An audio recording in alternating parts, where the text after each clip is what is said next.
friends, welcome to Madras சமையல். இன்னைக்கு நம்ம மெட்ராஸ் சமையல்ல ஈஸியான பூசணிக்காய் அல்வா எப்படி பண்றதுன்னு பார்க்கலாம். இது பண்றதுக்கு நமக்கு பூசணிக்காய் வேணும். நான் இன்னைக்கு கொஞ்சம் சின்ன சைஸ் பூசணிக்காய் எடுத்துர்க்கேன். இதோட தோலை நீக்கிட்டு துருவுனதுக்கு அப்புறமா எவ்வளவு இருக்கு அப்படினு சொல்லி நம்ம அளந்து பார்க்கணும்.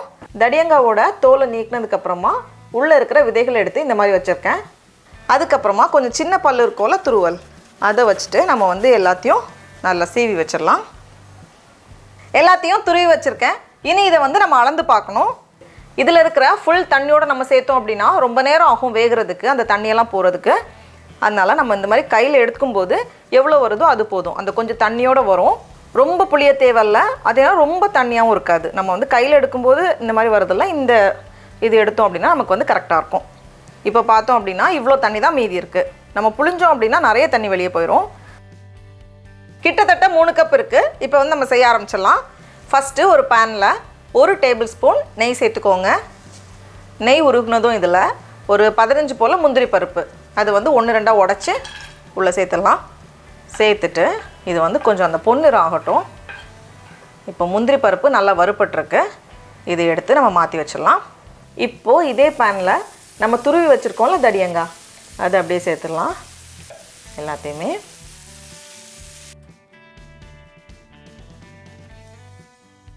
எப்போதுமே அல்வா கொஞ்சம் கலர்ஃபுல்லாக இருந்துச்சு அப்படின்னா இன்னும் நல்லாயிருக்கும். கலருக்காக நான் இன்றைக்கி குங்குமப்பூ சேர்க்க போகிறேன். குங்குமப்பூ கண்டிப்பாக சேர்க்கணும்னு அவசியம் இல்லை, கலருக்காக தான் சேர்த்துக்கிறோம். குங்குமப்பூ வேண்டாம் அப்படின்னா நம்ம கலருக்காக கேசரி பவுடரும் சேர்த்துக்கலாம். நம்ம இப்போவே குங்குமப்பூ சேர்க்கும்போது அது வெந்து வரும்போது இன்னும் கொஞ்சம் நல்ல கலர் நமக்கு கிடைக்கும். கேசரி பவுடர்னால் நம்ம இப்போ சேர்க்க தேவையில்ல, சர்க்கரையெல்லாம் சேர்த்ததுக்கப்புறமா சேர்த்தா போதும்.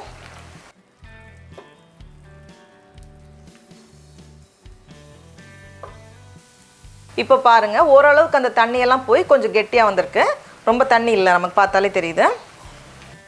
இப்போது இந்த ஸ்டேஜில் நம்ம சர்க்கரை சேர்க்கணும். நம்ம பூசணிக்காவை துருவினதுக்கப்புறமா 3 கப் இருந்துச்சு. அதுக்கு 1லேருந்து 1.25 கப் சர்க்கரை சரியாக இருக்கும். இனிப்பு கொஞ்சம் தூக்கலாக வேணும் அப்படின்னா 1.25 கப் சேர்த்துக்கோங்க. இல்லை 1 கப்பே சரியாக இருக்கும். இதை உள்ளே சேர்த்துடலாம். நான் 1 கப் எடுத்திருக்கேன். சர்க்கரை சேர்த்ததுமே சர்க்கரை கரைஞ்சி கொஞ்சம் தண்ணியாக வரும். அதுக்கப்புறமா எல்லாம் சேர்ந்து வேகும். அப்போ நமக்கு கரெக்டான அந்த அல்வா பதம் வரும். இது கொஞ்சம் நேரம் கூட வேகட்டும். இப்போ பாருங்கள், கொஞ்சம் கெட்டியாக வந்திருக்கு.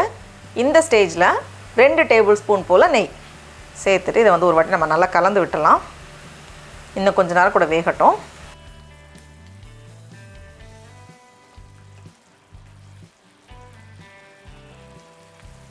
இப்போ நமக்கு பார்த்தாலே தெரியுது, ஓரளவுக்கு அந்த நல்ல ஒரு கிளாஸியாக ஒரு அல்வா பதம் வந்திருக்கு. இந்த ஸ்டேஜில் நம்ம வறுத்து வச்சுருந்தோம்ல முந்திரி பருப்பு, நல்ல வாசனைக்காக 1/2 டீஸ்பூன் போல் ஏலக்காய் தூள், கடைசியாக 1 டேபிள் ஸ்பூன் நெய் சேர்த்துட்டு நம்ம நல்லா கலந்துட்டோம் அப்படின்னா அவ்வளோதான், சூப்பராக தயாராகிடும்.